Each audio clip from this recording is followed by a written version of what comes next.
Okay.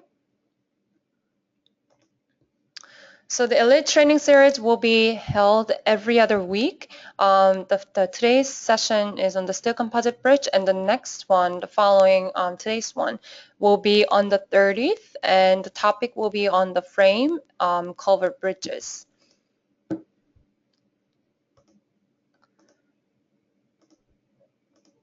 So purpose of the training, once again, specific to the topic is I'll be going over the one-step modeling and modification using the steel composite girder wizard, and also how to make modifications once you're done completing the modeling using the wizard, and how to review tabular graphical data for the 10th point locations for the bending moment and shear results, and also more beyond just the 10th point locations.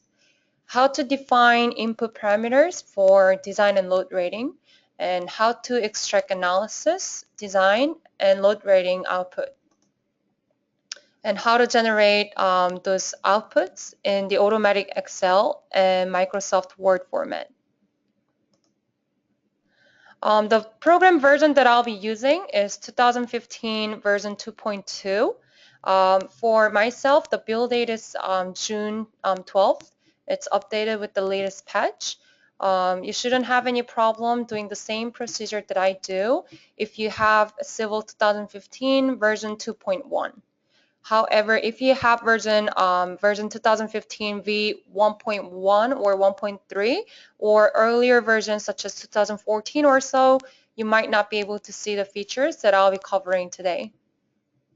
The license type that I have that can also do what I covered today are both the conventional or advanced types. No matter which version you have, you could do the same thing that I covered today. There's one limitations with the conventional type, with the construction stage analysis. I'll try to mention that portion later on too. I will be actively using the composite girder module today. So the composite girder module is composed of two parts, modeling wizard and design and load rating check. Currently, we have it for the steel composite girder bridges, but in the third quarter and the fourth quarter, we'll be implementing the same modeling wizard and design and load rating checks for the pre-stressed composite girder bridges too. And the training session for the pre-stressed composite bridge case, similar to what I'll be doing today, but for the pre-stressed composite topic, that will be held, I'm not exactly sure, but as the 4th or the 5th session in September. The training, I'll be first covering the modeling. I'm going to first create a straight bridge using the wizard, and then I'm going to show how you can modify, and then I'm going to model curved bridges based on the basic information that I input already, and also modifying the model outside the wizard. Analysis, same contents I covered before, but I would like to mention I may not be covering step-by-step process that you can actually find in our load rating or design tutorial. Actually, in the GoToWebinar the tool set that you have, the lean, long GoToWebinar tool, at the bottom portion, you should be able to see an option that says handouts. So in the handouts, I currently uploaded two PDFs. One is for the design tutorial, and the other one is the load rating tutorial manual. So the contents that can be covered, like the step-by-step procedural information, I'm not going to focus too much on them, but rather I'm gonna try to show what are the spectrums of each options and functions, so that you actually get to know how to apply for your project, or if it is ever applicable for your case. And also I'll try to mention more about the things that are often missed or things that are frequently asked to our technical support team about the steel composite bridge structures.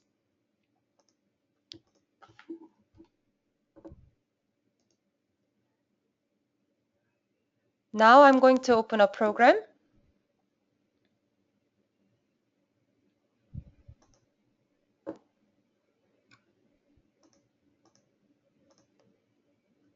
And regarding how to check which version you have, you can go to this top portion, the top corner of the program. Then you're going to see an option called About Midas Civil. And when you click this, you're going to see the same information window with the version number and the build date. If you like to have this update, if you are a user already and would like to update your license, please let us know at ts@midususer.com.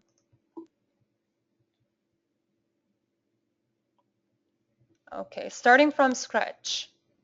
So besides all different modeling approaches, such as providing the node and element information manually, or importing the CAD DXF, or using the widget. Today I'll be covering the modeling approach using the widget because that's the best way that you can benefit from Midas Civil. So in the structure main menu, the steel composite bridge is located in the widget section right here. If you're not seeing the same option, it means that you have the older version of the program. If you do see the option, but if it's disabled, it means that you don't have the module. So the steel composite bridge wizard is composed of 4 tabs: layout, section, load, and construction stage. So layout basically is to provide a basic layout information such as span information or the deck width or the modeling approach or how you like to reflect the substructure portion. Do you just want to model up to the bearing portion, or would you like to model the full substructure and superstructure? So that's the type of information that you define in the layout.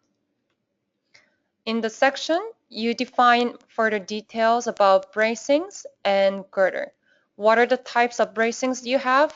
How can you space them? Or how can you, or what are the different girder sections that you have and how you need to, and which location they're located. Loading, defining the basic dead load and life load in the conventional setting, in the pre-composite and post-composite setting. And construction stage, here just by clicking these options that are provided, you can automatically consider pre-composite state, post-composite state, and long-term composite state. Also, the flexibility of the wizard allows you to define further sequence information, such as the deck pouring sequence and deck split construction information. Now, going over one by one. One more time, remember that today I'll be trying to focus on the parts that are often missed out by users, or like the common mistakes are made, where the common mistakes are made. Before I come to the wizard, I would like to first define my properties, materials, and sections. You can also do it within the wizard. So for whenever you find a section, this like a part that says section, we currently do not have any section or material. The list is currently blank. You can find the menu outside of wizard under the properties main menu, or you can also click on this dot dot dot option, which you always see in Midas Civil everywhere. It will allow you to go to the interface where you can define the section information if you do not have something here, or if you need to define anything additional, or even correct or delete what you have. So let's work within the wizard. First, I would like to define the materials. For the very new beginners, I'm just going to show how to define one material example. I'm going to define A709 50W as my girder for my steel material. And then I'd like to show you the import features. So when you click on the import, you can open up a dialog box in which you can import the materials or section information that you defined in the previous model.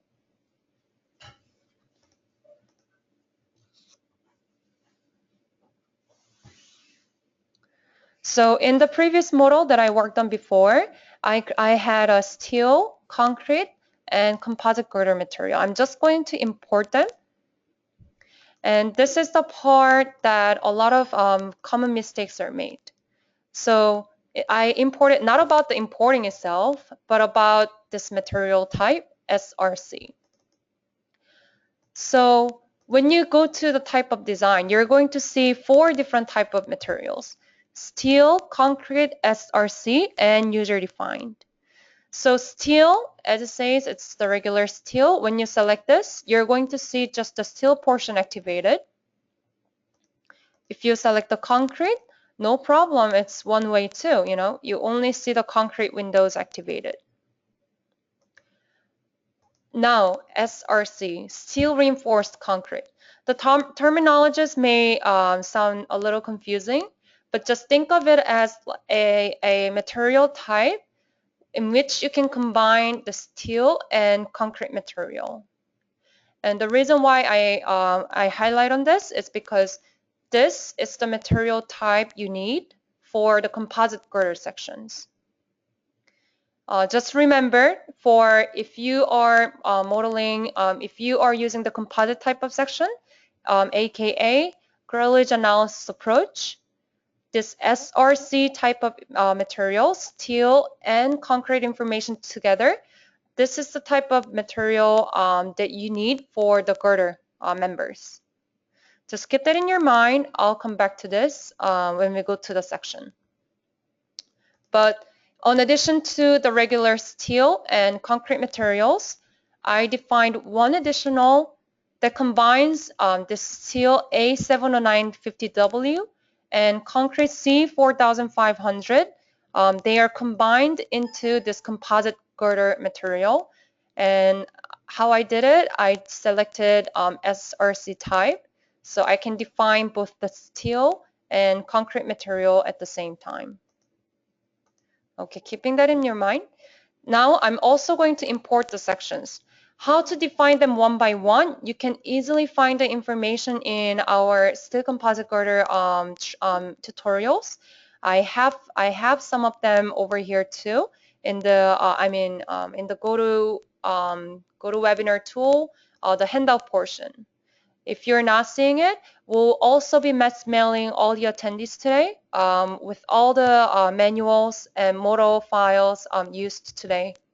So I just imported the sections too. To go over what I have one composite type of section for the positive flexure area, and another composite type of section. You can, with the quick view window, you can take a look at what it is. An angle section, this will be used for all my bracing components. And pier cap will be modeled with just a rectangular beam. And P1 with the pier for the pier column. In connection to what I mentioned about the SRC type of material, this is what I meant. So when you add a section as a composite type, you're going to be able to input the slab and the girder information. Currently, the name section positive, the section type is steel I. You have freedom to define any other steel or pre-stressed composite sections. But for today's topic, steel composite I girder bridge, I've chosen steel I section. And the slab width, BC, is the center to center distance between the girders. And TC is the height of the deck. And HH is the hunch height. And here I put the girder information. You can refer to this window for what each symbols represent. And as a new feature added to 2015 version, you can also define the longitudinal stiffeners. And I'll also like to highlight on this portion. So in the material, the reason why we have the material portion within the section window is because in order to calculate the composite section property, we need to know about the concrete and the difference between the concrete and the steel material. So when you click on Show Calculation Results, you're going to be able to see the section properties for before composite state, after composite state, and long-term composite state. So in order to do this properly, program requires you to input the concrete and steel material type. So this is where it's been. And another frequently asked question is, I see the information here, but when I click it, it's blank. It's not taking my information. The answer is when you just say, when you just input the information and say OK and get out, it's going to change the information. But then when you click again, it's just going to be refreshed. So just because these windows are refreshed, it doesn't mean that these values are canceled out. So you don't have to worry about that. So by selecting the material for steel and concrete, we were able to calculate the ratio, the modulus of elasticity ratio, density ratio, and so on. And then this is another portion, defining multiple modulus of elasticity. So in Midas Civil, there are multiple ways to define the time dependency of the concrete.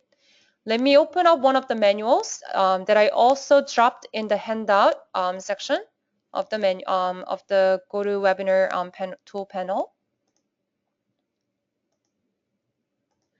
So we have three modeling approaches. One, as you see on my page, is to use the construction stage analysis and accurate time-dependent material functions. Before we get into that, let me provide you a quick overview. For the steel composite bridges, you have three ways to define the time dependency of the concrete. Method A is to do the construction stage analysis and use the creep shrinkage and compressive strength functions according to CBFIP or ACI and so on.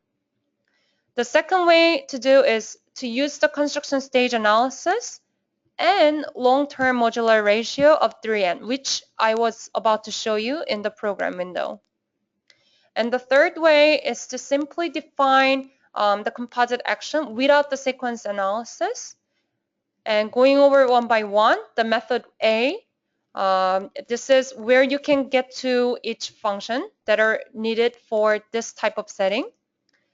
And to take a look at it with the interface, you'll get an idea that, one second.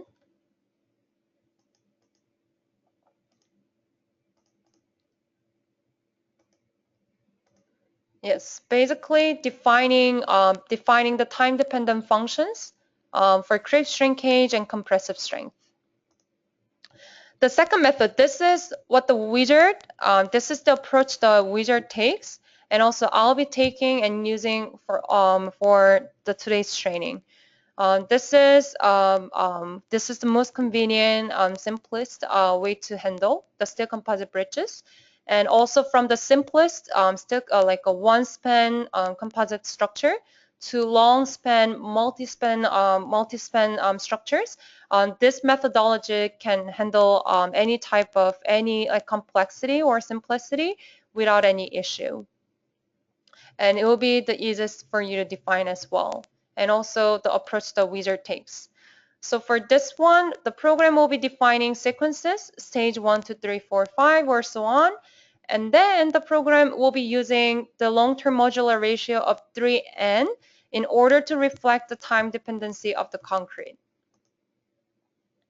And the third way is to simply define, do you see over here, the load cases for a pre-composite section. In this methodology, you can simply define, select the load cases that are applied in the pre-composite stage, and also you can reflect the creep condition using this boundary change assignment.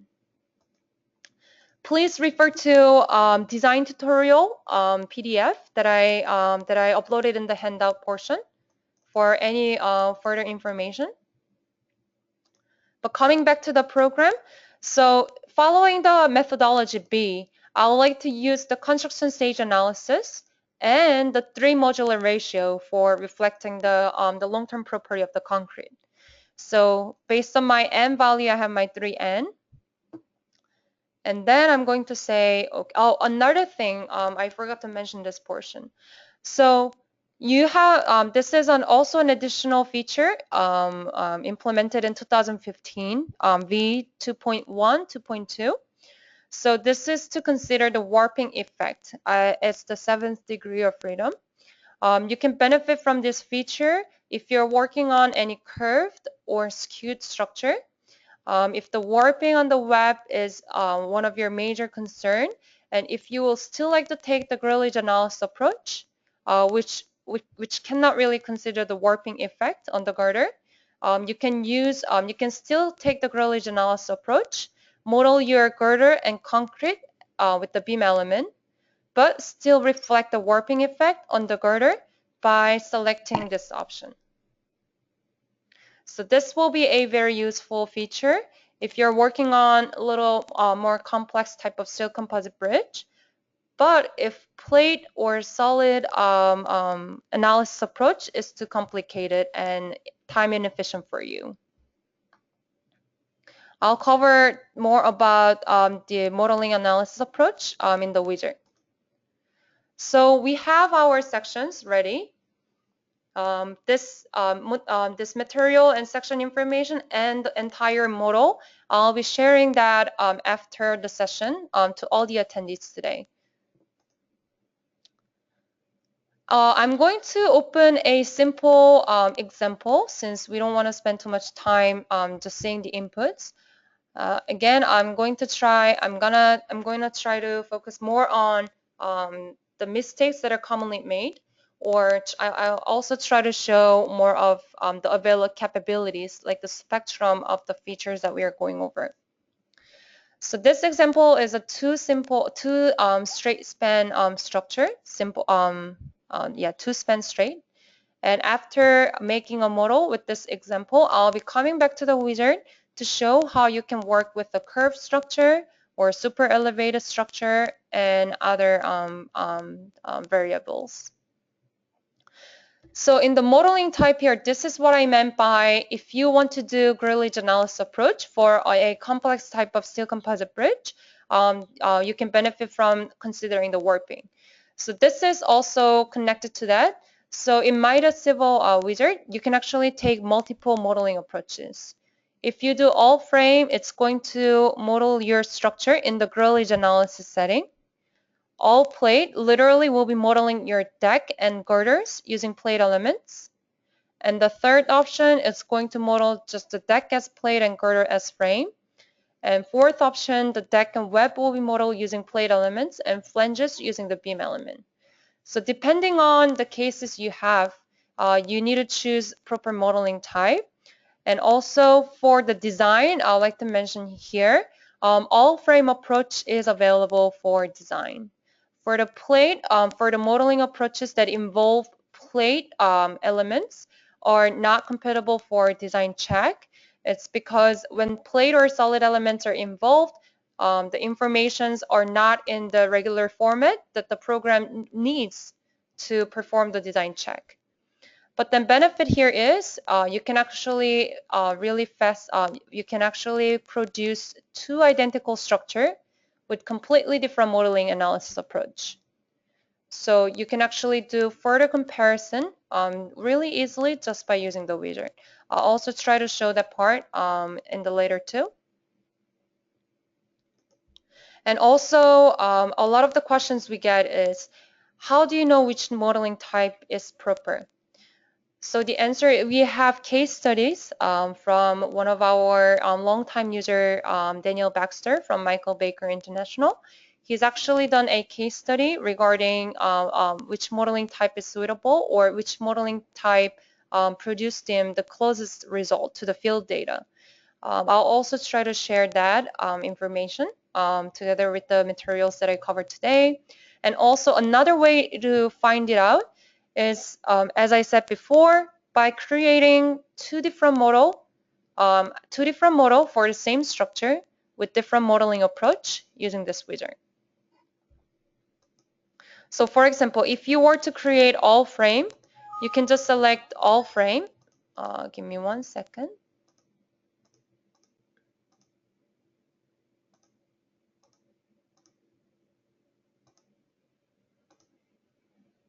So when I select all frame approach, as mentioned before, the grillage analysis approach is taken. When I look at the beam, everything is in the beam element type.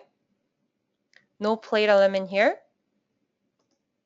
But let's say you want to compare all frame analysis approach, grillage analysis approach, with, let's say, full plate analysis approach. Then based on the same information that you input before, you can simply open up, you can actually save the wizard file and you can open it up. Or when you just within the same file without closing the whole program, if you just go back to the composite bridge wizard, the information that you just put in will be staying there. So you can change some of the parameters and try out too. And in this model, as you can see, all the main superstructure components, the deck and the girder, are modeled using the plate type of element. So this way, you can quickly generate two different models for the same structure with different modeling type in a matter of a minute or so. Span information, deck width, and support skew angle. And another questions I get are where is this support skew angle referencing to, or where what is this layout offset, or where do you measure the radius, or and so on. So basically, for anything related to my bridge is curved or skewed, which line am I defining this information based on? For any of those questions, refer to this picture and look at this layout offset. So basically, the girder information, if you had a chance to look at the wizard, you will notice the girder information for girder 1, 2, 3, 4. No matter whether your structure is curved or skewed, have different length for each girder. No matter what the case be, you're going to notice that the end length for every girder is the same, meaning regardless your structure is skewed or curved, and like each girder line has different length, regardless of that, the girder length is indicated to be the same number in the section tab. If you noticed it and have a question, so where is it, why is it all uniform, should be different, the outer girder line should be longer and so on, it's because those girder information and other information similar to that are defined based on the layout location, the layout offset. So the reference line is this one, and by default, the layout offset value is 0, meaning there's no distance offset, so the reference line by default is the centroid of the deck. So if you want to, let's say my deck width is about 36 feet, and let's say I want the reference line to be located at the end of the deck, you can actually put 18, so that now if with the 18, your reference line is located at the outer edge of the bridge. The radius. For your structure, if your structure has uniform curvature radius, you can simply click on this number and just change the number here. But that's not a common case. Unless it's a perfect ramp structure, all the structures have varying radius, or you might need to reflect the vertical elevation change or super elevation change. In that case, I'm going to open up an example that has such condition. And all these wizard files and model files that I'll be using today will be handed out to all the attendees today. So please, this information will be provided to you. So if you have, let's say, plan vertical and or bank rotation, you can utilize our multi-curve option. So right now, I don't have any skew or radius, but once you select on this multi-curve option, this advanced button is enabled. And here you can define the plan curve information, vertical curve information, and bank rotation information. So combinations of these multiple curves and bank rotations, you can actually define it over here too. And these numbers are defined based on the coordinate and the station number. So it's very easy to interpret. And how to actually, if this doesn't seem familiar to you, I'll be also providing like an example model and manual for how to use this option. So you can refer to that too. I'm going to go back to the simple straight model that I had. Okay. And over here, this is actually where you can benefit a lot from our super and substructure portion. So basically, bearing type, this part I'd like to go over one by one. So the bearing type is literally to model just up to the superstructure. So this structure has the intermediate pier, but the next one doesn't have anything. This is the state that I'm referring to when I say bearing type. So no substructure, just up to the bearings. And there are two options, either support or elastic link. So the support option, these abutment and pier portions are disabled for manual editing. That means that this 10K, 1 to the 10 to the, I mean, 1 to the 10th kip per feet stiffness is applied for the connectivity to the abutment and to the pier. But when you select the elastic link, so the only difference between the support and elastic link is that when you do the support, this abutment stiffness and the pier stiffness are fixed with this 10 to the 10th value, which is very high and going to make it rigidly fixed. But elastic link portion here, you have freedom to modify the elastic link stiffness for the abutment and the pier. So here, if you need to, let's say, cancel the stiffness in the transverse direction or so, or if you only want to fix it in the longitude, the vertical direction, you can cancel kx or ky, or just ky, depending on what type of link that you need to model. And another option here is for different support. For example, my structure right now is made of two spans of 140 feet, right? And for here, I have three support sets: abutment 1, intermediate pier, pier 1, and the other end support, abutment 2. So for each step, if you need to variate the elastic link stiffness value, the advanced is there for you. And this elastic link option is actually, you can actually refer to the guide for what it exactly means. So it's basically the gap between the pier cap and the bottom of the girder. So this can reflect the, literally from the bottom of the girder to the pier cap, it can be like the bearing height.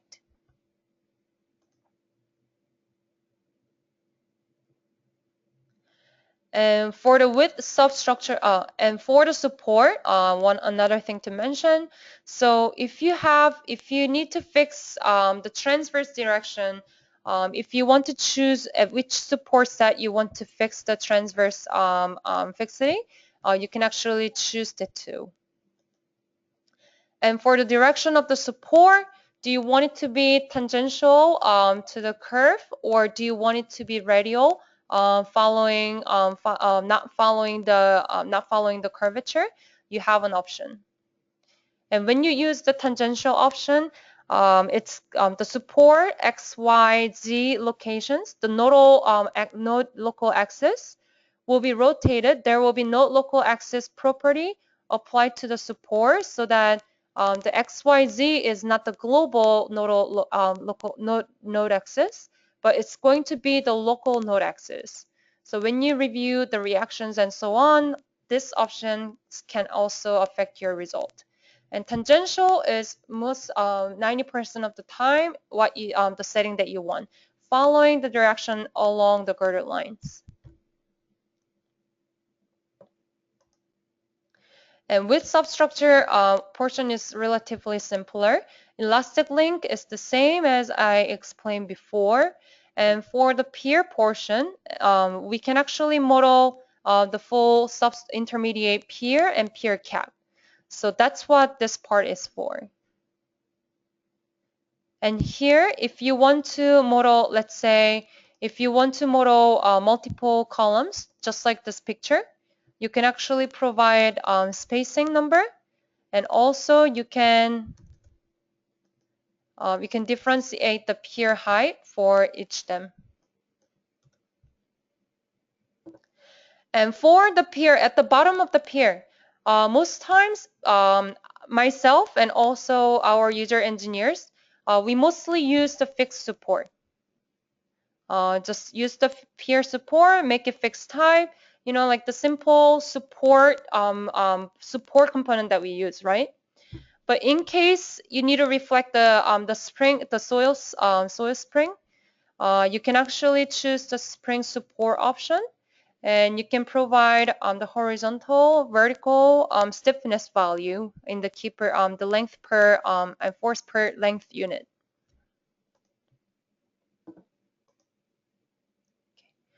In the section portion, I won't go over step-by-step process, but I would like to mention that this angle type option and also the spacing, how you can handle the spacing, and a little more about the girder information. And actually before, so the bracing, you can actually different multiple type of bracing, X, V, or inverted V, make it inverted K, or whatever the case be, freely selecting the top and bottom chord that you want to include for each bracing set. Once you define your bracing type, you can actually locate your bracings by providing the division number. So this division option will be how many divisions are there for the entire bridge length, or it can be varying, such as 12 at 10 or 5 at 15 and so on. So this is for the entire bridge length. Right now, 280 feet total for the current structure that I have. Distance here is to define the gap between the bracing by distance. This one too, you can also do it this way. If the distance isn't varying throughout the bridge length, you can actually input multiple different distances, doing the way I do. But you just need to make sure, if you're doing the distance, you just need to make sure that the total sum of the distances are equal to the total bridge length. If you do the division per span, this will be useful if your spans are not uniformly long. So if you have 3 spans, let's say, and have longer middle span, and the bracing gaps are different between the middle spans and the 2 end spans, you can actually use this division per span option. And in case your bracings are different per each girder line, you can use this option. Let me show you a couple examples. So I was able to model the lean-on bracing type like this.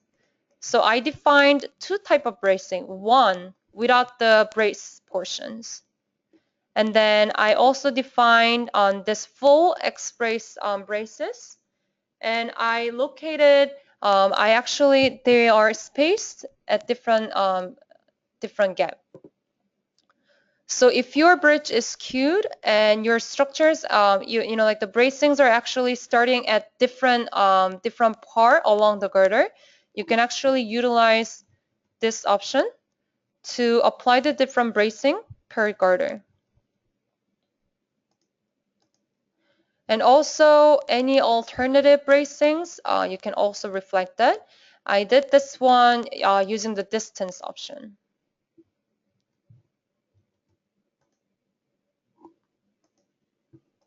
And also, most likely, you will have different bracing for the support. Then you can use this option And if you define any different type of bracing, let's say bracing 2 or bracing support, you can choose that option too.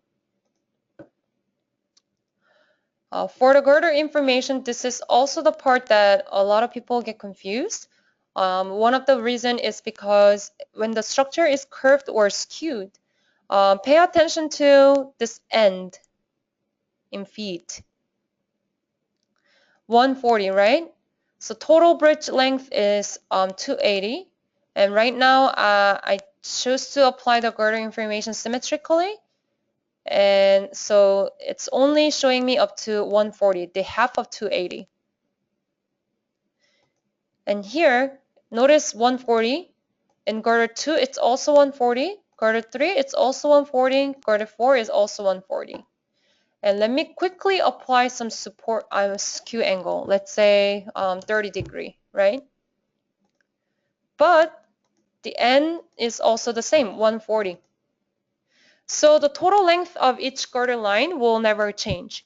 It's going to be the same as the total bridge length that are provided in the span information. But when your structure has different skew angle at different support or have curvature, the girder length may vary.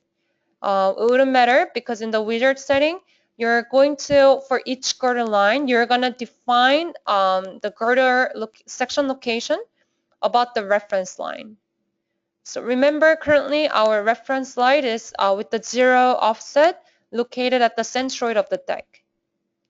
So regarding the location on each girder, you can actually draw the perpendicular line to the centroid of the deck. And from here, let's say from this point, you're not going to input the distance from here to here. You're actually going to input the distance from here to here. From the outer or the inner girder line, and draw a perpendicular line to the centroid of the deck. And this number from the beginning of the main centroid of the centroid to whatever the location be, that's actually the number that you want to apply over here. So how to determine the locations for outer or inner girders about this reference line? It's about the perpendicular line from the outer girders to the center line.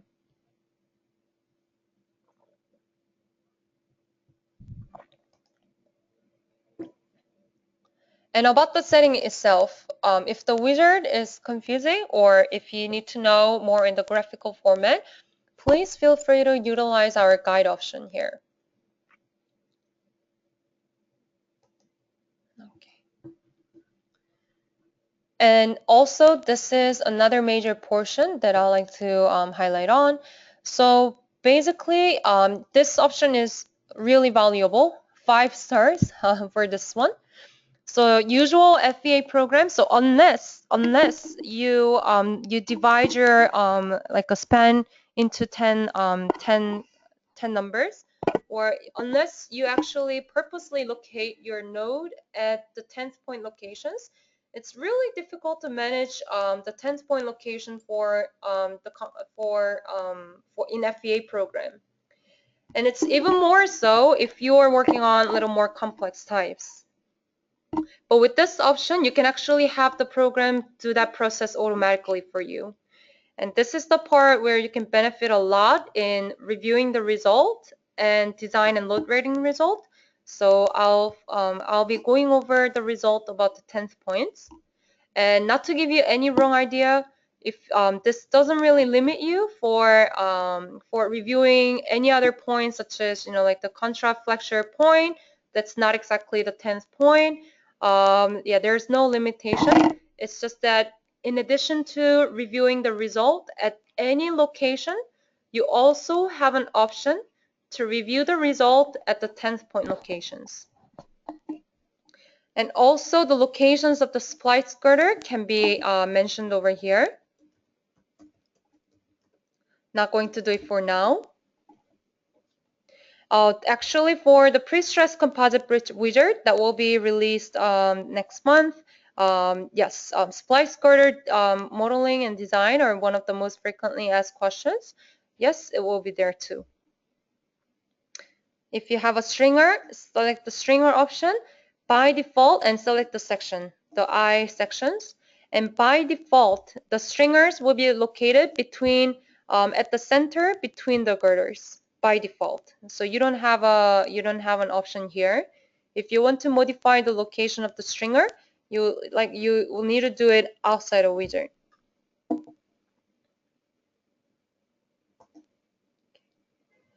Loading portion, I don't really want to cover because this is a very simple step-by-step process. But one more thing to mention. So, in Midas, we actually implemented a lot of DOT vehicles. If you haven't upgraded your program, actually in the 2015 V 2.1 and 2.2, you should be able to see a list of the vehicles. And besides the ASHTO, LRFD, and the old standard load and the legal and permit trucks, you will also see the DOT loadings. So please take advantage of this load database. Let me quickly define my vehicles. I'm just going to define the design truck and tandem loads. Okay. And this construction stage portion. So here, let me reset my setting. You have multiple options.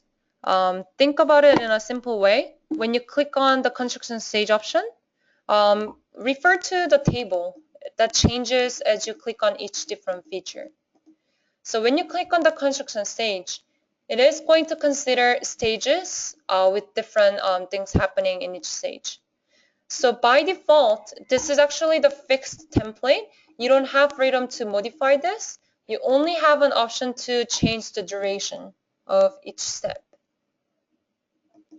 So by default, if you choose to model the intermediate pier and pier cap, you have the first stage by default, the substructure will be activated, substructure erection. And in terms of loading, the self-weight is activated.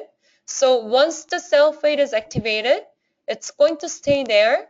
And as additional, let's say, girder or bracings are installed, in the later stages, the self-weight are calculated based on the section and material property. So once the self-weight is activated, you don't need to deactivate or activate again for other part of the structure. By default, self-weight function will be calculating the weight of each component according to its section and material property. So once you activate it, it stays there. And as other part of the structures are activated, automatically their material and section will be counted toward a self-weight calculation. In stage 2, the girder and bracings are installed. In this wizard setting, the girder installation sequence or bracing installation sequences are not considered. If you would like to consider them, you can do it outside of wizard. I'll also cover the portion once we're done covering the wizard.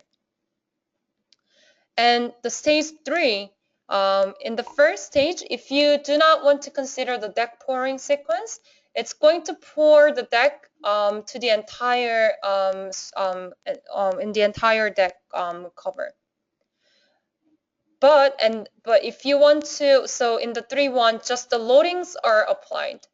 So wet concrete is there, but as a wet concrete without any stiffness, without any strength, it's only going to impose the weight on the bare steel members. And in 3.2, the deck members, as the structural, as the actual members, they will be activated. Therefore, having the full strength and stiffness in the 3.2 stage. And in the 4th, by default, the after composite load is activated. So barrier or additional wearing loads will be applied in the 4th stage. And before getting to long term, let me just mention about the deck pouring sequence. So when you click on deck pouring sequence, did you notice the number of 3 stages change? It was just 3132. Once you click it, it's 3132, 3334. And you'll see that D1, D3, D2 are activated in sequence. And the reason what is D1, D2, or D3, you can actually find further information in the deck split construction. So depending on your state regulation or the type of structure, the complexity that you need to consider in the actual model may vary too. So from simple, just considering pre-composite or post-composite, to actually considering the deck pouring sequence, you can handle them in the wizard. And what is D1, D2? You can actually refer to this picture here. D1, D3, if for our case, we only have 2 spans. So only up to here, right? And D4 is not there because here the negative flexure don't occur. So we only have D1, D3 in the positive flexure zone and D2 in the support area. And how do we know how much of the length each D1, D3, or D2 are covering? You can actually specify that information here in the advanced, or actually the negative moment zone length is what it is.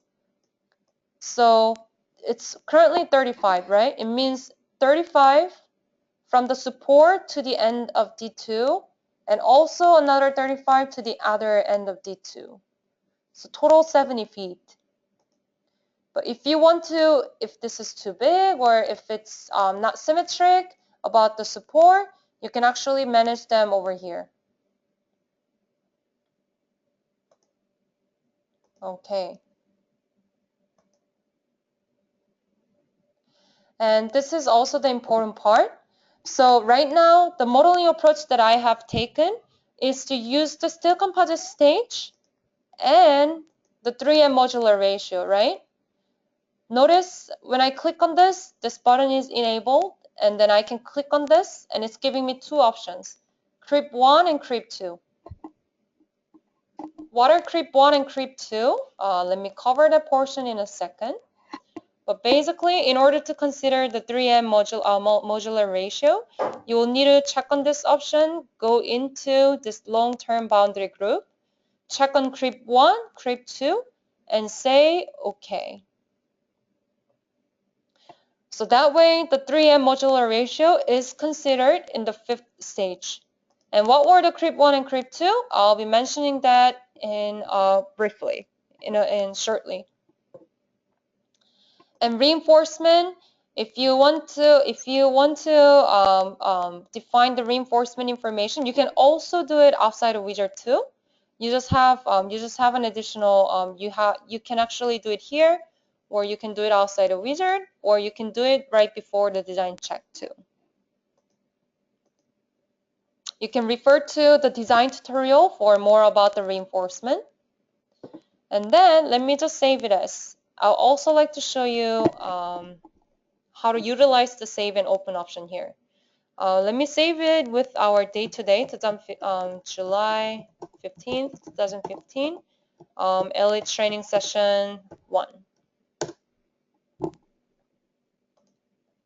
So when I say open, if you want to modify the information that you input today, or if you want to continue working on the wizard information that you used before, you can always click open here and bring this wizard file information. And once you do, you don't have to re-input all over again. It's just going to be there for you, saving time to from the reworking on it. Okay. So I created my structure. As you notice, remember I put the 30-degree support skew angle, and it's still the straight structure. I mean, let me change some of the visual settings. If you are curious about what I'm doing right now, you can actually refer to the record, or we'll provide you the FAQ manual. But basically, I changed my color setting, so different sections have different color applied to it.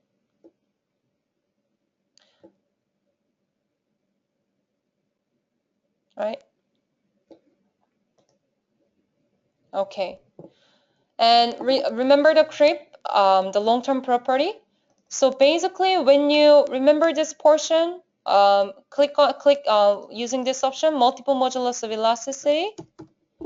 So basically, when you click on this option and when you input some value to creep or shrinkage, it's going to generate section stiffness scale factor. You can see it over here.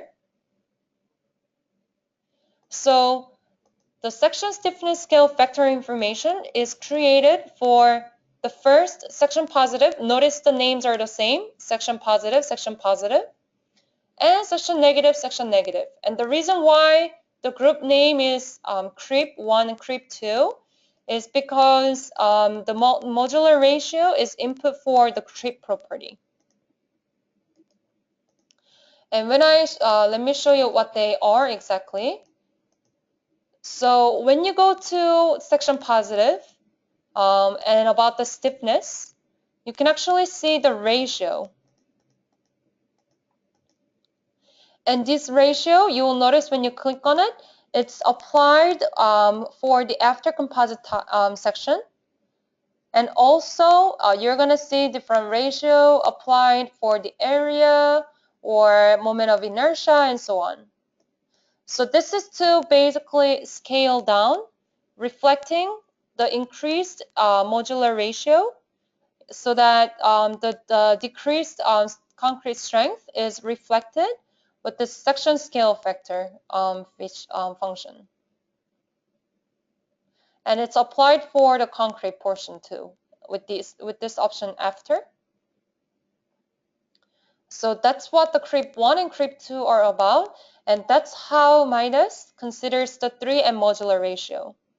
And another hint here is, another frequently asked question is that, can you reflect the steel deterioration or corrosion in Midas? Common questions for the engineers that are working on the load rating projects. Again, civil can cover the load rating too. So in order to reflect the deterioration or corrosion, you can also utilize this section stiffness scale factor. So as much as the corrosion is affecting the section strength, you can actually use this scale factor to bring down the strength of this, the full stiffness of the section. Okay. And let me show you one more example of the wizard. So before I had a straight structure, but this time I would like to model this as like a ramp. And also this time I would like to vary the bracing distance. It's straight distances, total 280 feet. Give me 1 second.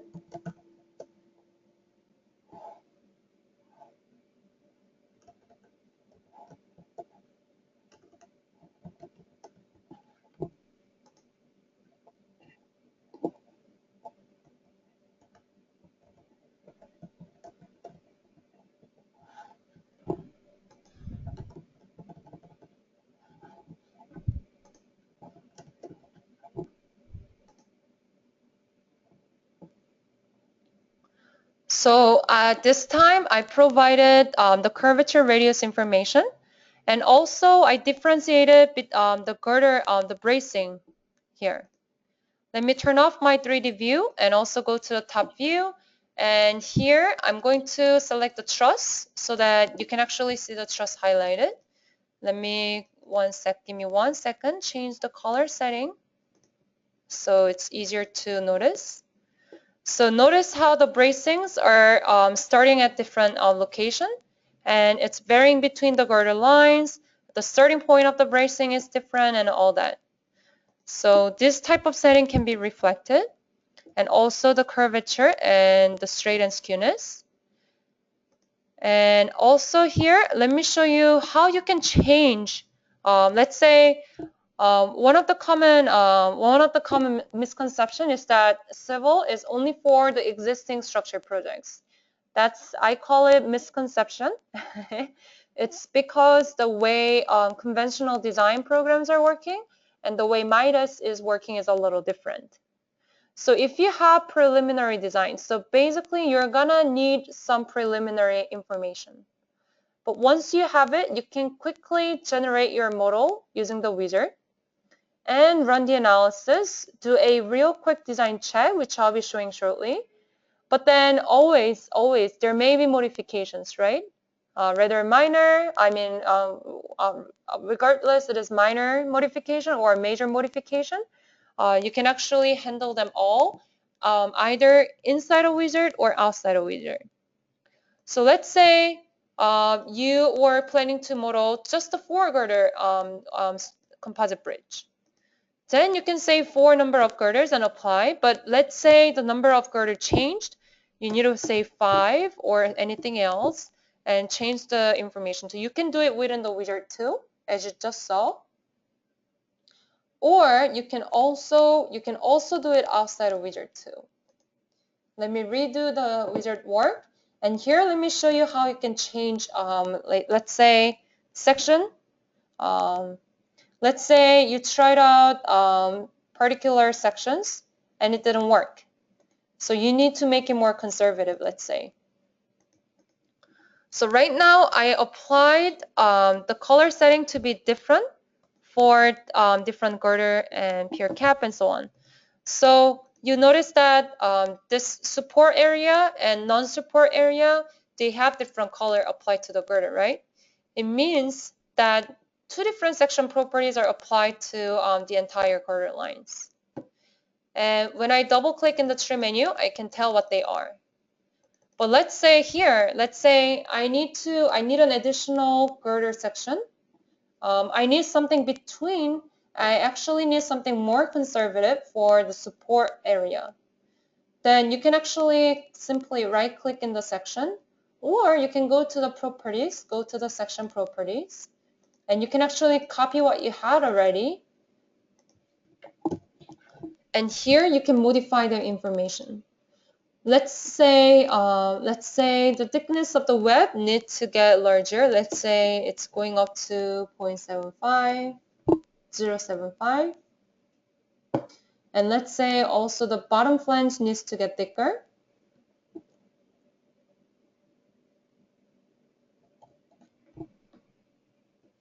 Actually, let me make it drastic so the changes are very noticeable. Here, let's say originally this negative section was applied to with the original 0.05 feet and 0.2 feet thickness for the web and flange. But let's say I need to change it to something else. All I need to do is select those sections using the section property or material ID or using the selection tools, whatever the case be, and drag and drop the new property that you want to apply to. So this is one way of modifying, and also you don't always have to define something new and apply it again. You can simply modify within the wizard too, right? And let's say if it's not exactly the whole group of elements that this section is applied to, let's say it's a combination of here, these sections and these sections, right? In that case,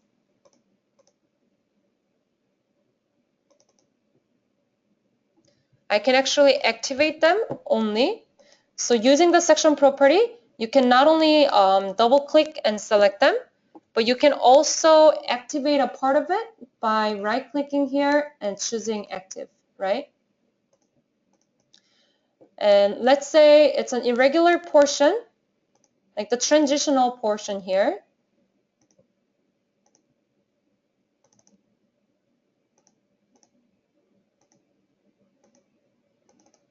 That needs the new section property.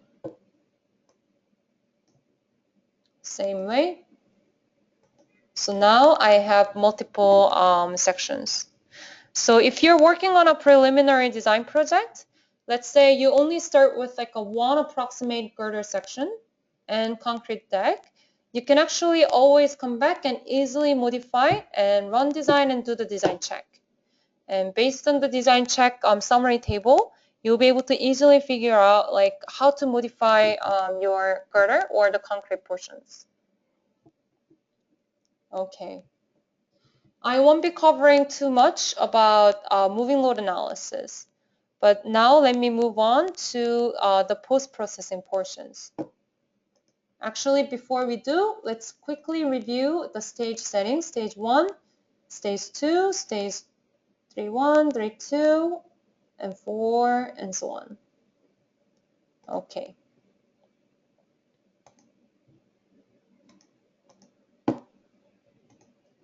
I'm gonna try to conclude the session around 2:40. So for the remaining 20 minutes, we can have a Q&A session. Or if there aren't many questions, I'll be closing my trainings around 2:30 to 2:40. So this model, I actually ran the analysis for the sake of time. And this one, we can see in the stage 1, the substructure is erected. Stage 2, the girders are installed. 3.1, the wet concrete loading is poured. So basically, how do you find out which loading is applied on each stage, right? So when you are in the base stage, everything is there. Every loading you applied is there. Every support you applied is there. Every section is there. But when you start changing your stage, it's going to show different things in the workstream menu. It may be less, it may be more. Most likely it will be less. Stage 2,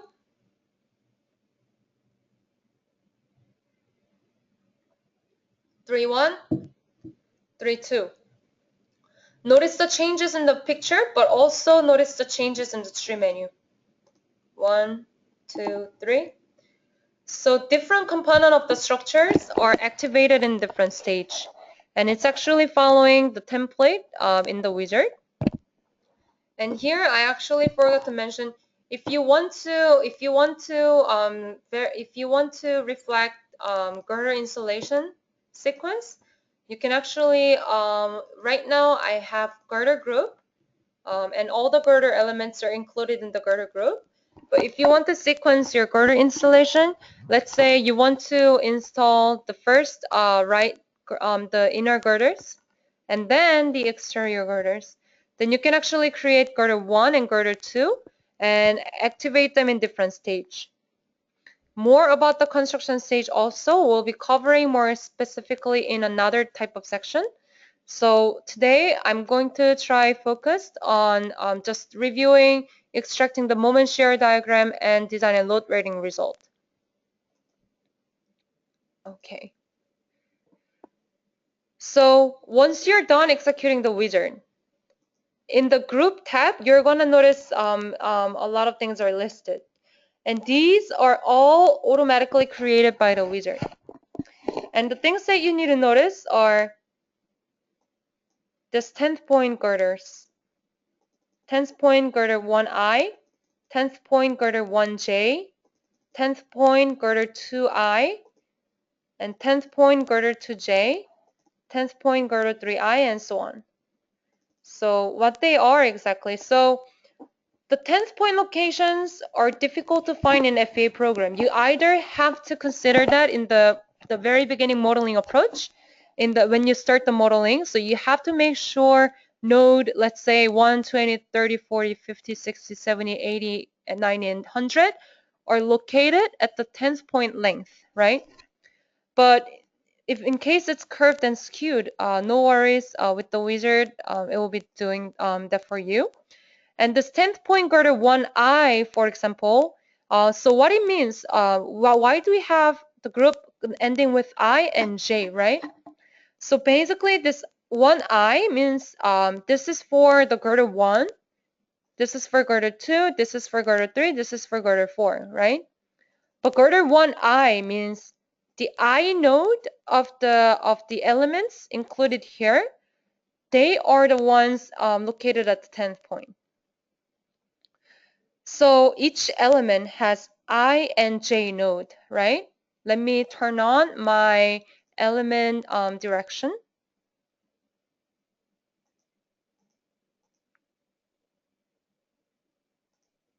Okay. And I'm also going to leave just the girders so we can clear our view. And selecting the girder 1. So if you remember, our bridge, this one is 140.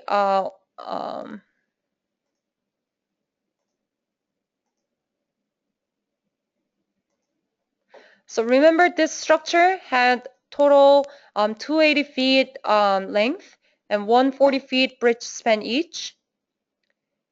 And here, the I node of each element, the starting node is where the 10th points are.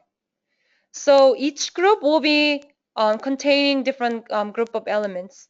But the I node of it, so if you look at the direction here, it's going from 3 to 28, right?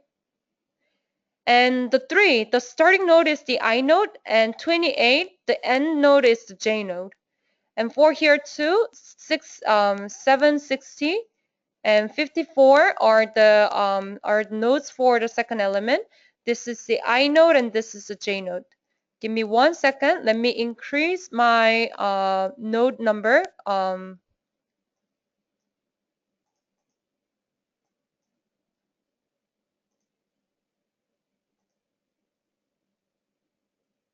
Never mind.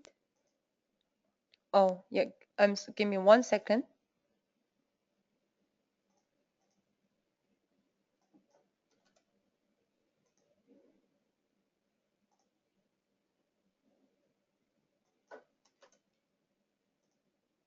Okay.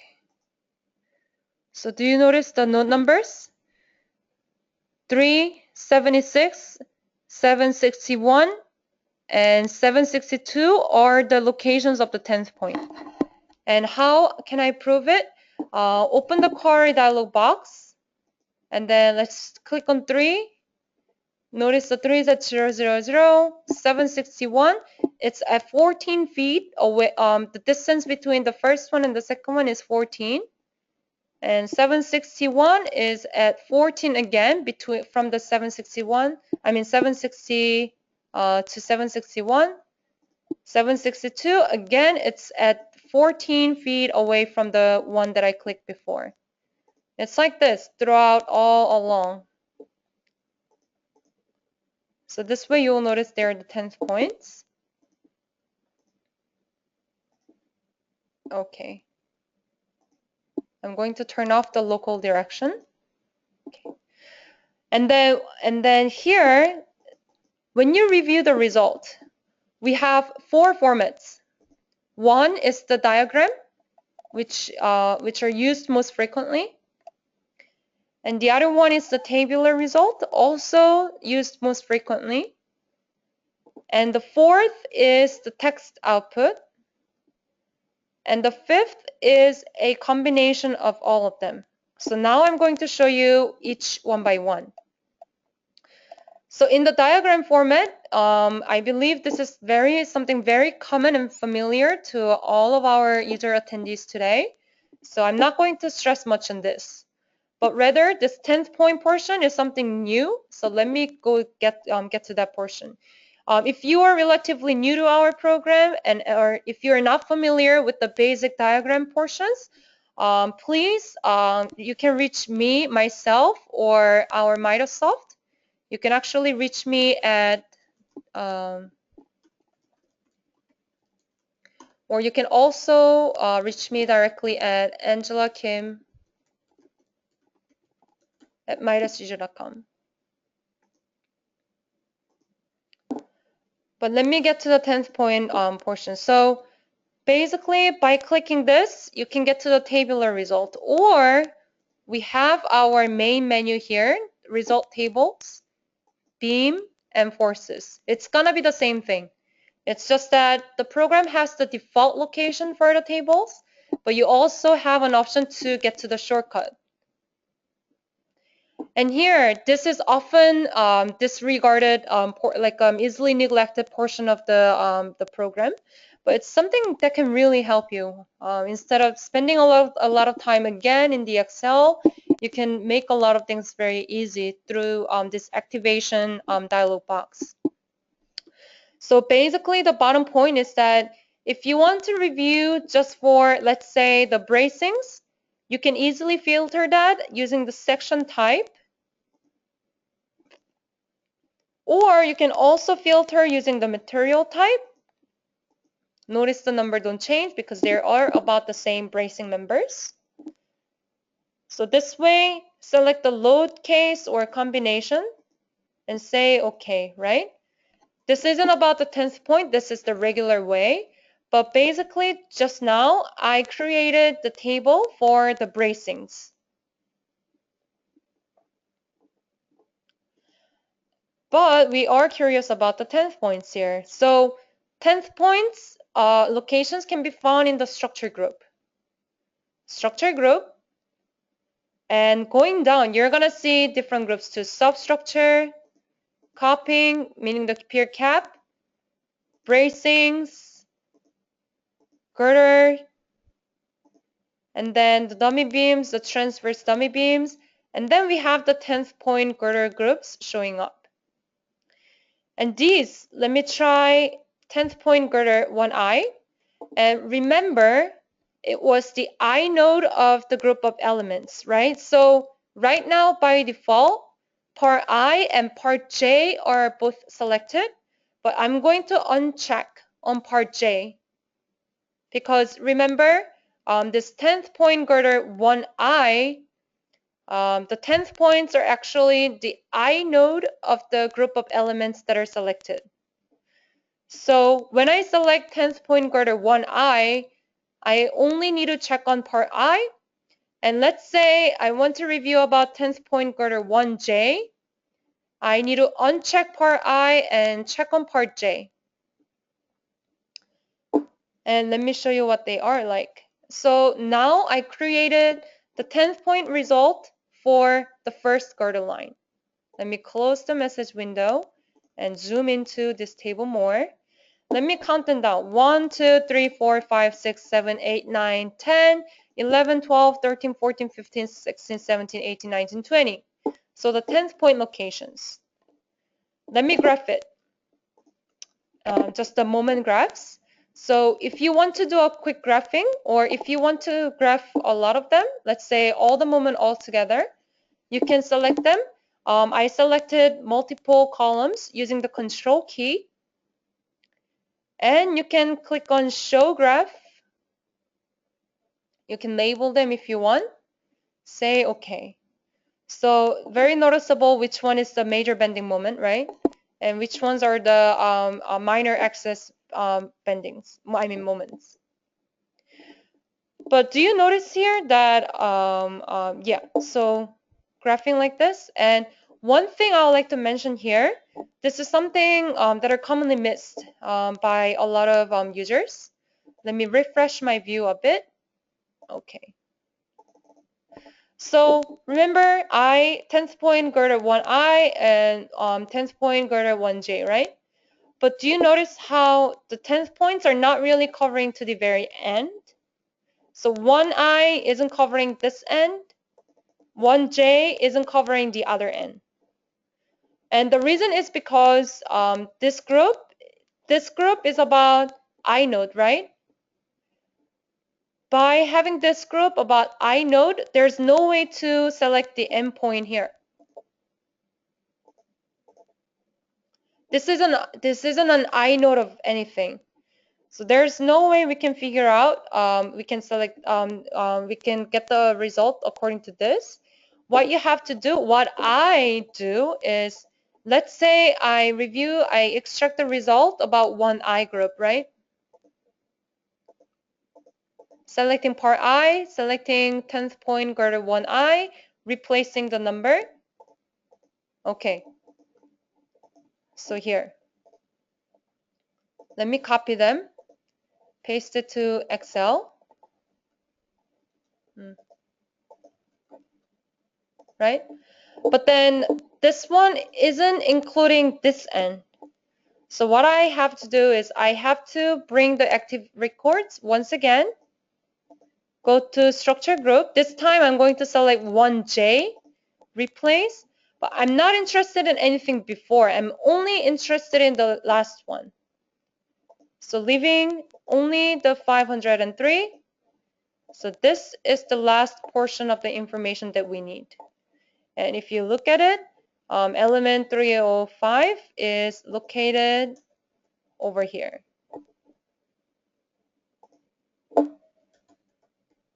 Oh, 503. So this way now the extraction for the full 10th point is now completed.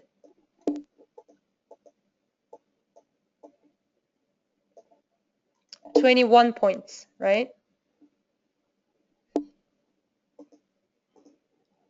Okay. So this is how you can extract the shear or bending moment about the 10th points. About the second girder, third girder, it's only a matter of choosing which girder you like. And here I would like to introduce you that part, how to compile them all together, right? So let's say in the model view, I would like to draw like an overall. This part, if you have attended our webinar, you probably know about this pretty well. If you haven't, so I'm just going to introduce it very briefly. But basically, for any diagram or any table or any text output, you can always save them into the dynamic report image, text, or table. Always right-click in the model view and go to the bottom, dynamic report image. And I'm going to say load combination. Actually, this isn't the load combination 1. Let me get to the load combination 1.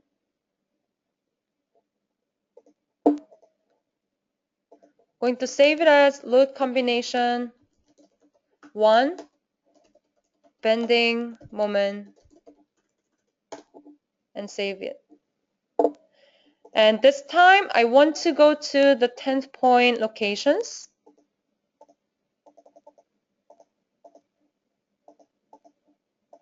And I'll also like to save this into the table, dynamic report table, right? When I click it, it's giving me options to include, check on which part I want to take to the final table. Let's say if I'm not really interested in, anything besides the bending moment and shear, I can uncheck on the rest of them and just select the element and the load combination and say OK. Let me do one more thing, the text format. So here I'm going to get to the text output. Here it's telling me to add or create a load case. I'm going to say unselect but select only one. Okay. About the load combination 1, load set 1, I'm going to say next. And then it's telling me if I want element output, beam output, stress output, I'm going to select them all. And next. About displacement and reaction 2. And then. So this way, you can also create the output in the text format, whichever case it is. Feel free to, don't feel limited with the type of output provided.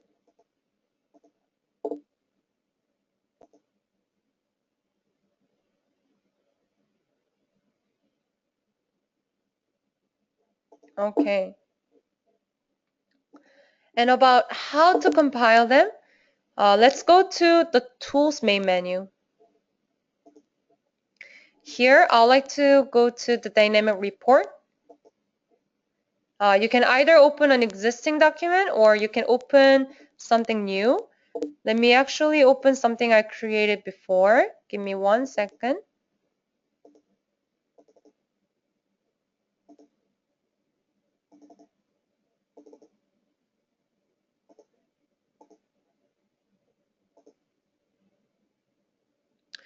So this report that you are about to see, this report is actually created based on a similar model using the same feature. So these images are inputted using this feature. What I mean by this feature, let me cover them right now. So let me just close this real quick and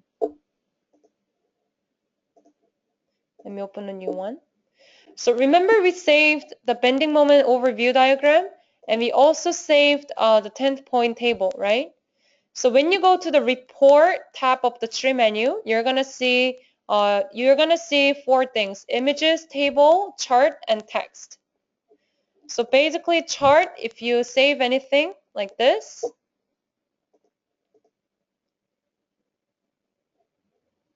basically any of these charts, you can actually save them here. So images, when you open them, you're going to see two parts: user-defined images and image files. User-defined images are the ones that you saved. So when you drag and drop, it's actually put to the Word document like this. Table 2, I saved my 10th point table. I can find that in the user-defined table. And special tables are the ones that are there by default, B4s.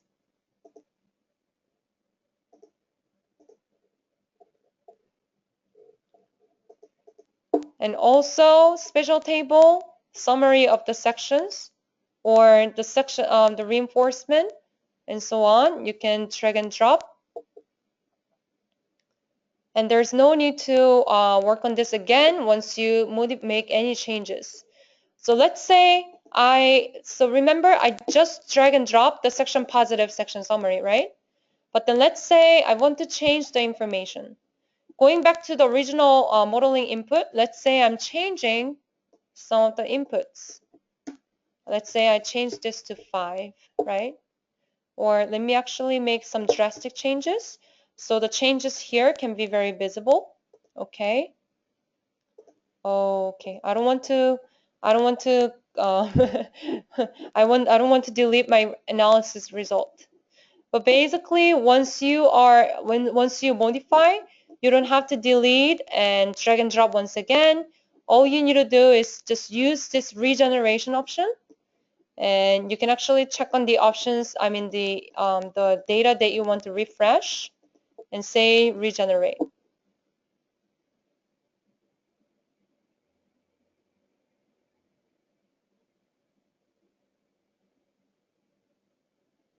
Right? Okay.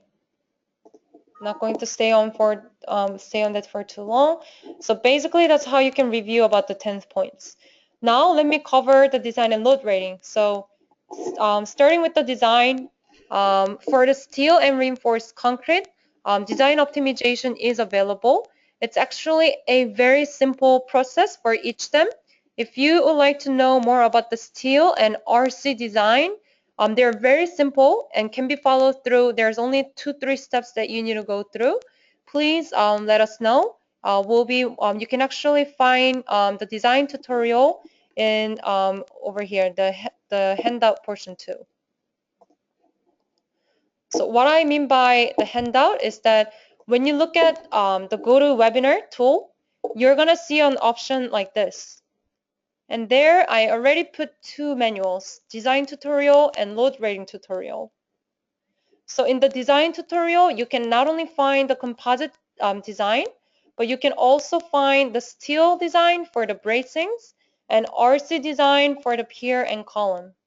So please refer to them. The RC concrete and the bracing design checks and optimization are relatively simple. So let me go straight to the composite design, which is more new and also more complex. So basically, you will first select the design code. We currently provide ASHTO LRFD12, 07, and Eurocode and Korean code. And once you choose your code, it's going to provide you the different menu set. Design menus are also very straightforward. Basically, stick to this idea. If you want to do the design check, just go through the menus 1 through the end. And that's it. Some of them you do not need, some of them you do need. But you can actually refer to the design guide manual for more about how to handle each interface. But here, let me focus on some of the questions that are raised more frequently. So basically, design parameters, it's about just making sure the design input parameters are correct and you want to consider. And design materials, here, the reason why we have this portion is because, and this is actually related to the SRC portion I mentioned. So remember I talked about you in the beginning, for the all frame analysis, grillage analysis approach, you must use SRC material type, right? But it's not the case if you are doing any plate modeling, like if the plate is involved for the deck or the entire girder or just for the web session, whatever the case be, if it's no longer just one beam, you do not have to worry about it. But in order to get to the design portion, you need the grillage analysis approach. And here, for the material, you have steel, concrete, main rebar, and sub rebar information. So for the regular steel, for the bracing, see we don't have the concrete material. This is why we need to have the SRC material that contains the both steel and concrete information. And here, let's say if you need to modify this for any reason, you can, let's say right now the specified compressive strength is 648 kPa square. But if you need to modify them, you can say none and change the specified compressive strength. Let me stick to what I had. And also rebar information. And also for steel, the yield strength or so are already there. But if you want to define them manually, you can choose none. And here we also have an option for hybrid factor. So if your girder is hybrid, you can actually use this option to vary your girder and the flange material. Okay. Load combination type, just please refer to the tutorial manual. And transfer stiffener. So basically, stiffeners, they are not defined together with the longitudinal stiffener. If you remember, when we defined the section, the longitudinal stiffeners are here, right? But the reason why transverse stiffeners is separated and in design is because the stiffener information, it doesn't really go by per type. It rather goes by the look, throughout. It's not strictly relevant to the type of section. And also because the transverse stiffener is not a section property, it's rather related to geometry of the structure. They are done separately over here. And unbraced length, okay, also, if you have different unbraced length, you can also reflect them. So let's say this case we actually have uniform brace spacing, but let's say our brace spacing isn't really regular. Let's say it's different between the first span and the second span. Then if that's the case, you can select part of the girders, let's say just the span 1, and let's say the unbraced length is about 10 feet for the first one, right? Then you can choose the girders for the first span only and say 10 feet and apply. But if you want to choose the second one and apply different unbraced length, let's say 20, you can also do that too. So this way you're not stuck to one braced length information. You can vary it as much as needed. And this is actually also very commonly asked questions. So the design position. So here, if you look at the menu, you're going to see two things, design position and position for design output. So design position is basically to let the program know where to check the design. So most likely for the design position, you want to select the entire girder line, and you probably want to check about both ends of elements. So here and here, for example, and for this element, and apply, right?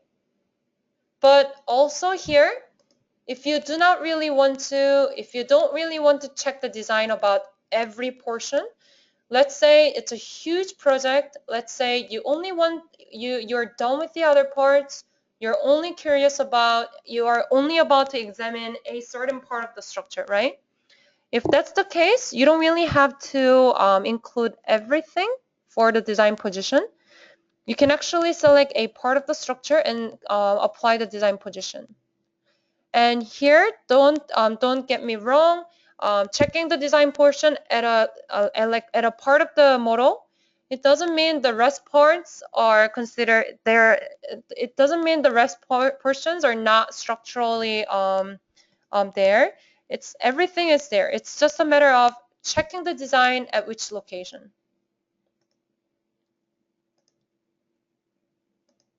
So if you have a huge model, you probably want to just trim down the location, just so when you review the result, you're not just swimming through thousands of sheets and columns and cells.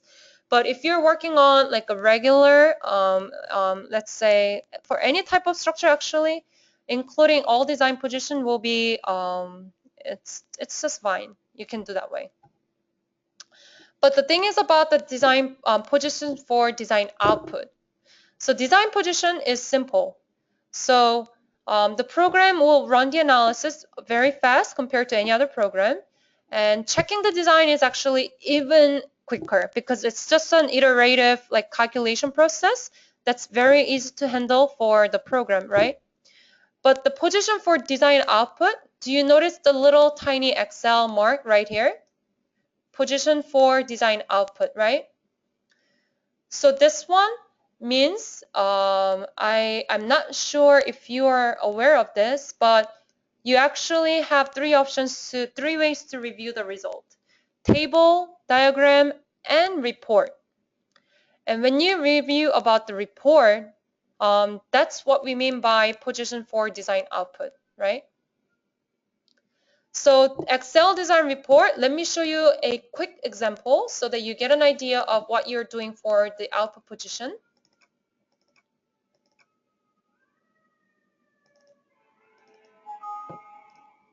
So basically, the design output, you're going to be able to extract this detailed report about the location that you select. For example, this one has 445i, and this type of detailed design check procedures and result will be presented. And about the location 445i, let's take a look at what it means, right? 445 and I. So if you notice, it's the member right over here. And I node, right? Remember the direction of the element? Direction is going from left to the right, making this one the I node. And the reason why I've chosen 445i, so not the element, it's just this location, what the Excel is referring to.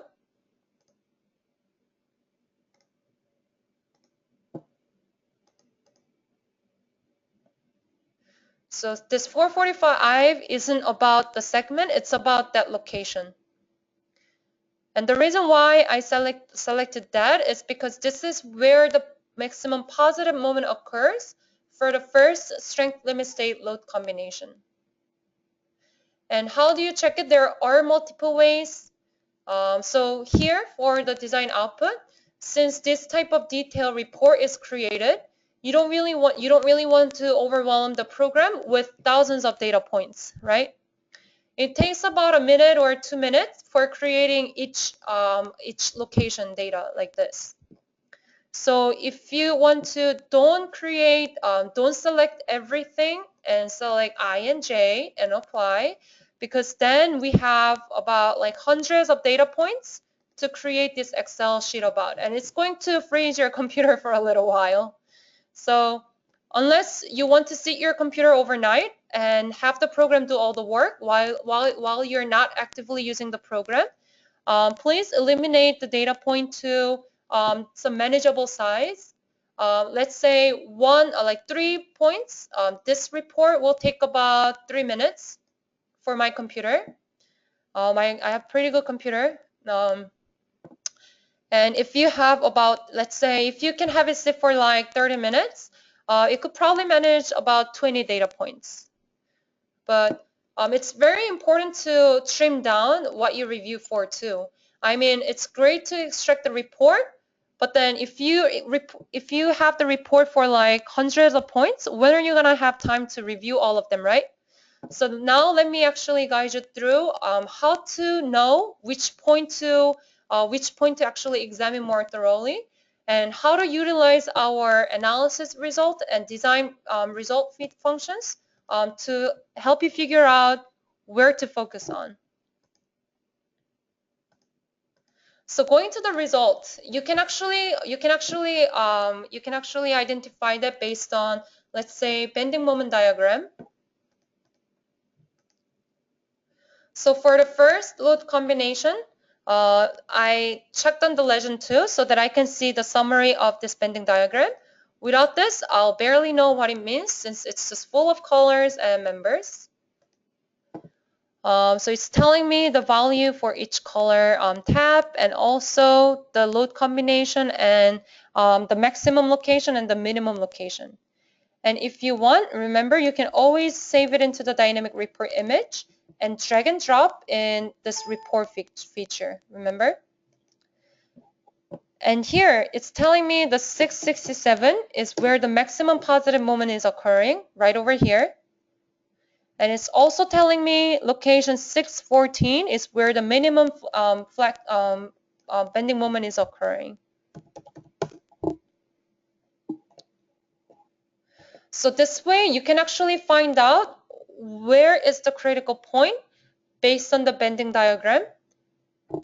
Or you can also, let's say you also need to know about where the contraflexure point is. You can also include it into your detailed Excel report too. So whatever the case be, but reviewing the analysis result is one way to do that. Also, if you want to stay within the design check, you can do that too. So I defined my span information. So going to structure, going to composite bridge, you can see that I defined my spans. Span left 1, left 2. You can name them more professionally. Span 1, girder line 1, or span 2, girder line 2, and so on. So basically, I have different group of girders per span. And when I go to the design check, I have 3 ways to review. Remember, diagram, table, and report. Report is actually the last thing you want to review. Before getting to the report, unless you're interested in knowing how to modify your design right away, you first want to kind of look at the diagram for a overview. I mean, if you are confident that your design is very conservative, just like what I have right now, you can just go straight to the table. But this diagram portion will provide you a really good overview of if everything is okay. Capacity versus demand graph, that was. And once you're done checking, doing a real quick check with the diagram, you can now get to the tables. Go to span checking. So do you notice how we have the different layers of tables? So there's bar between span checking and total checking, and there's also a bar between this group of tables and shear conductor and longitudinal stiffeners. So we have different level of tables, and the level is divided by the detail level of each type. So span checking, as you can kind of guess from the name of the table, this is the checking data about like a summary data for each span. So span checking table, remember I had multiple spans named left 1 through 4, right 1 through 4, right? If you have girder 1, span 1, or girder 1, girder 2, span 2, whatever the case be, it's going to be shown over here.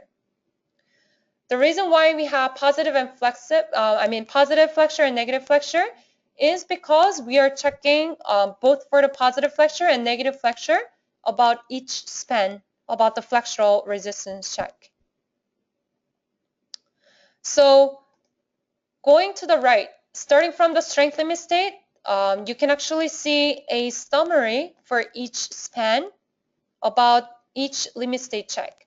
Let me actually narrow the columns. Actually, Midas result tables are very flexible. You can increase the column, decrease the column, and you probably noticed you can freely zoom in and out. Right now, you can see, but I am currently using the wheel button. I'm rolling it up and down, and you can also, you need to press onto the control key to do this zoom function. So not only the model view, but also table. Yeah, you can actually make it more comfortable for your eyes. So strength limit state, flexural resistance. Strength limit state, shear resistance. Service limit state, fatigue limit state, constructability, flexural resistance check, shear resistance check. And here, the shear connector and the longitudinal stiffness checks they follow. And the reason why the bottom lines are red is because you could probably get it intuitively, but it's because somewhere along the summary line, the checking has failed. So if one thing fails, the whole summary table is colored with the red for that span, so you don't really miss it out. If it's NG and just black color, it'll be very easy to miss it out. It's all the way in the end. But by red highlighting the entire row, it let you know, give you the warning sign. So this is the summary, and by looking at each line, for example, let's just take a look at the left one, right? It's telling me element 668 and J node is where the critical location of the check occurs for the negative flexure. The load combination, the critical load combination for this case is the first load combination. Same case for all other strength limit state check. And this is the ratio and the result of the check. Same goes for the strength limit state shear check. Element 652, I node is where the thing is occurring. And let me actually tile this horizontally so that we can see two things together. Let me close my second tree menu to give ourselves more room. So here, let's take a look at where 688 is.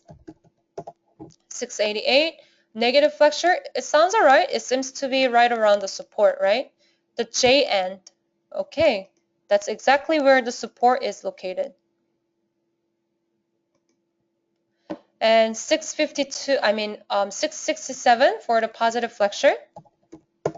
It's right in the center of the first girder line center. So this way, this table let you know where you need to check the detail report for, right? So this is one way to know. By reviewing the summary table, it's going to let you know the most critical location and the ratio, the check result, and the end, is it okay or not? If you want to go straight to the report, you can do that too. But in case if it's not great, if it's not good, you need to iterate the design check process. You probably want to check more detail, like a force table and so on, right? The total checking is actually the summary table for each element.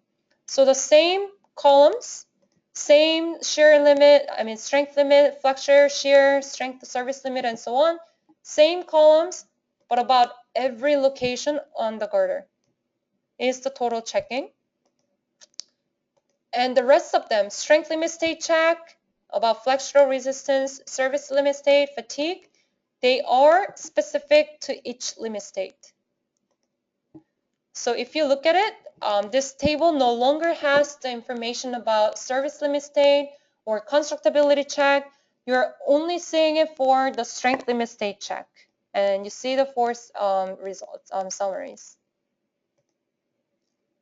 So that's how you can determine where to extract the design report. And we are actually running out of time. I'm sorry to rush this part, but for the rating too, we already have the tutorial manual.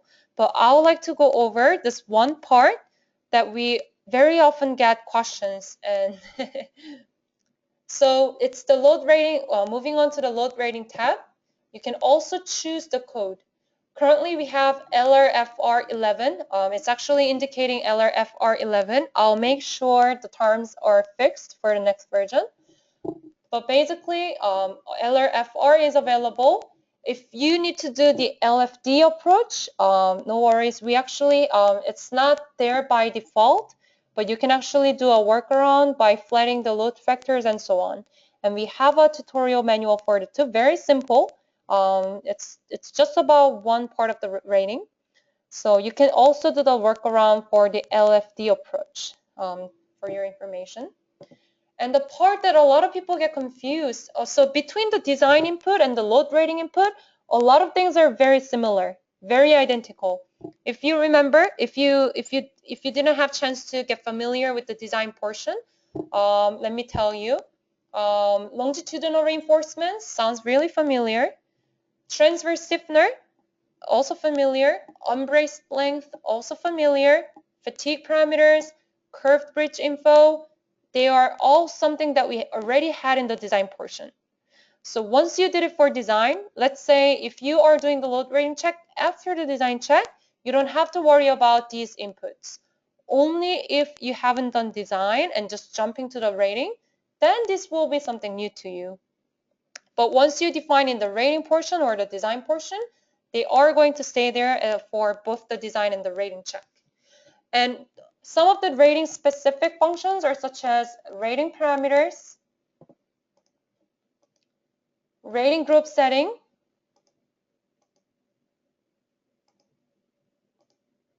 and defining rating case.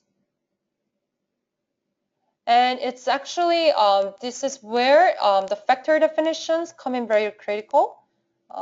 Give me 1 second. So here I'd like to cover a couple things. So system factors right here. In the group setting, you also have condition factor. So right now, if you notice, condition factor 1 is applied to the Girder group. So what is Girder group? It's the structure group that's including the entire structure. But here, if you actually want to distinguish the condition factor for different part of the structure, you can actually create different structure group. And let's say I have Girder 1 for the first span and Girder 2 for the second span. In that case, you're going to have Girder 1 and Girder 2. And for different groups, you can actually apply different factor. And the last thing I want to mention, and also very frequently asked about, is the defining rating cases. So here, so basically, when you just look at it, it seems like, so one of the very common mistakes is that people usually forget to look into this portion. And they often leave it out, like there's nothing. But what this is doing is, for the load rating, let me real quick, so this is also the design guide manual. It will also be handed out to the attendees today. So attending our seminars, you can actually benefit from receiving the collective information of our the training materials. So basically for the rating, especially for the LRFR approach, you need the rating factors. For the DC, we have the factor for DC. For DW, we have the factor for DW. For the permanent loads and also for the load, for the live load, we have different factors. So this process, defining the rating case, is for that. So let's look at the strength limit state, more visible with different factors. DC, maximum 1.25 can be applied and minimum 0.9 can be applied. But this is that you can think of it as a load combination. So for the DC load, DC group of load cases, 1.25 and 0.9 will be applied, and DC after 1.25 to 9 will be applied, and DW and so on. But then for DW type, you actually need to let the program know which one exactly is the DW load case. So this load type, it's literally only the load type. And it's now up to you to specify which load case is for different load type. So is this portion clear? It's also covered in the load rating tutorial, but a lot of people get confused with this portion. So you can simply think of it as like a load combination, but the defining things that are over here, this isn't the load cases. They are the types so that we can designate specific vectors for that type. And 1, 2, 3, whatever the case be, one or multiple load cases can be DC after type, right? It's not just one single load case that will be DC, that will or likely to be DC after. So this one, let's say erection load 3 is also part of the DC after, the component load after composite load. So this is why, this is actually the way this interface works. And once you do it, you need to modify or edit. So yeah, please make sure for each load type, you actually specify which load case belongs to that load type. Yeah. One of the common mistakes, nothing over here, nothing over here, and nothing over here. And of course, the rating result wouldn't make sense, right? Because there's no loading data. Okay. So this part I really wanted to highlight on. The rest information, since we are exactly on time to finish, I would like to conclude it over here. Due to the time constraint, I won't be able to collect the questions right now. So please feel free to let us know by email. And all the questions that were submitted already, I'll be answering them by email and also providing the materials for the training session today for all the attendees. Okay, thank you for your time. And remember, our next training event will be on the culvert type structures. So the second session will be on the culvert structures. You can actually review from the modeling, analysis, and design part of the culvert or frame reinforced concrete projects. This is the part that we rarely cover. So if this is the type of structure that you also deal with, please come and benefit from it. Thank you. Have a good day. Bye-bye.